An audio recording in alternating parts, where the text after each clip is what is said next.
In this clip, Steve opens up about his relationship with Michael B. Jordan and expresses how he feels about Lori's dating situation. Let's take a look.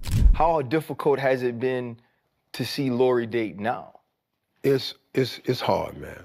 I ain't even gonna lie, it's hard. I've had to swallow some things, you know. And I feel for her because she's in the public.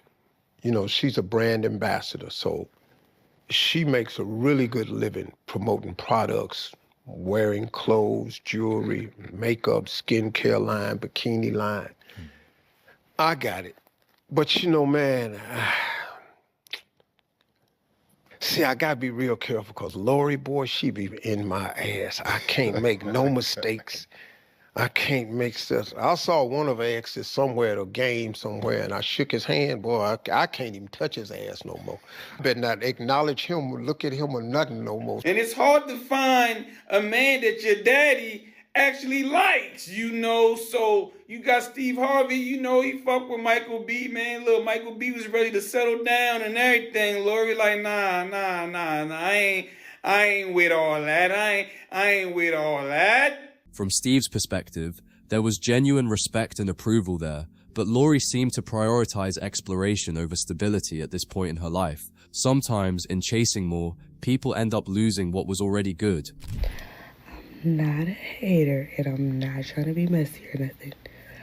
But in the back of my mind, I really am thinking about how Lori Harvey feels right now.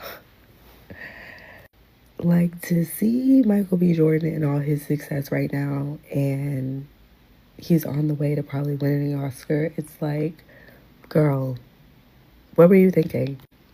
Like, I understand being young. I just looked it up, and like, they're like 10 years apart in age. And, you know, it was saying like he was trying to like marry her, get engaged or whatever, and I guess she didn't want to do all that.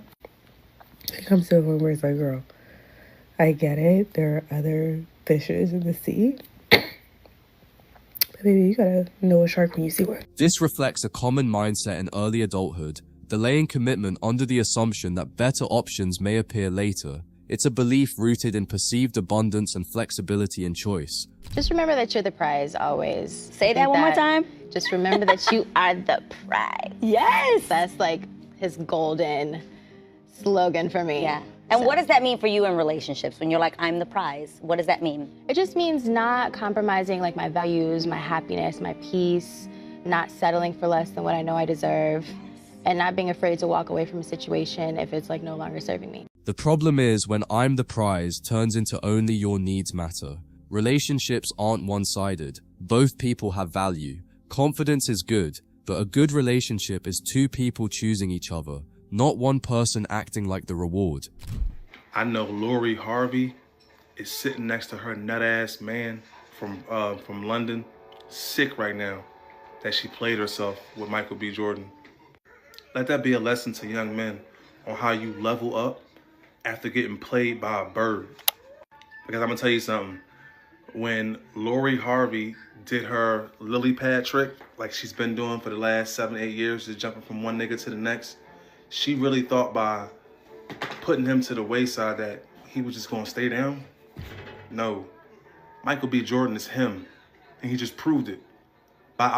Who did he beat out? Leonardo DiCaprio and that one skinny Caucasian kid that was talking shit about operas and ballets or whatever. Smoked them with sinners. I'm actually really happy for Michael B. Jordan. I've been watching his career since The Wire. And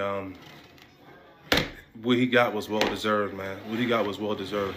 So congratulations to Michael B. Jordan and to all the young men that follow him. Let that be a lesson on how you level up after getting played by a bird. At Oscar night, he had a big moment, a huge night, and instead of having a partner by his side, it was his family there supporting him. That says a lot.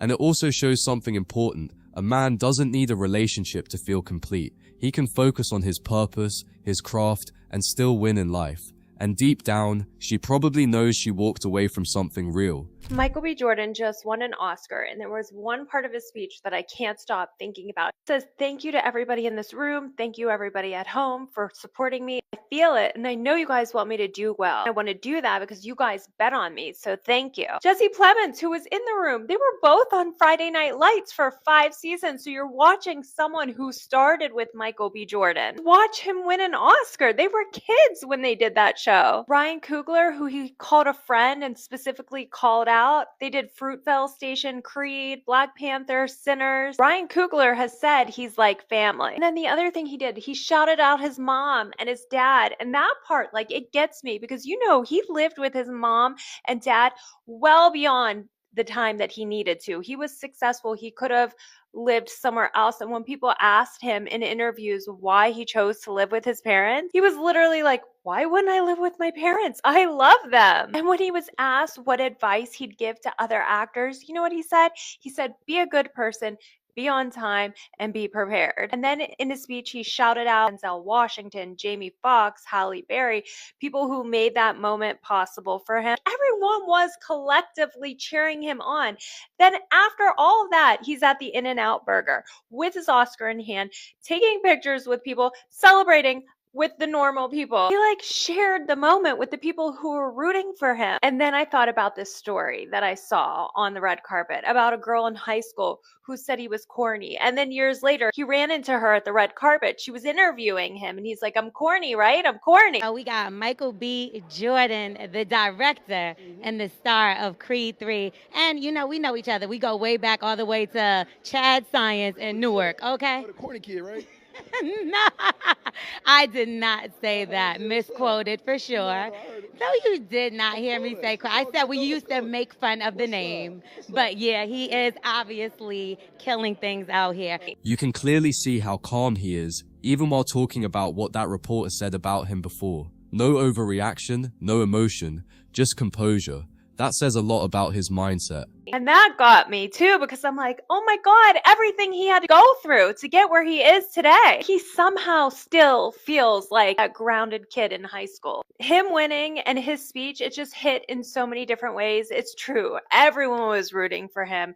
I actually believe it because it feels like he never stopped being this person that he always has been, and everyone else just caught up to him. And by the way, I worked with his sister at Martha Stewart, and my God, why didn't I get in with that family? Maybe I could have been his date or something.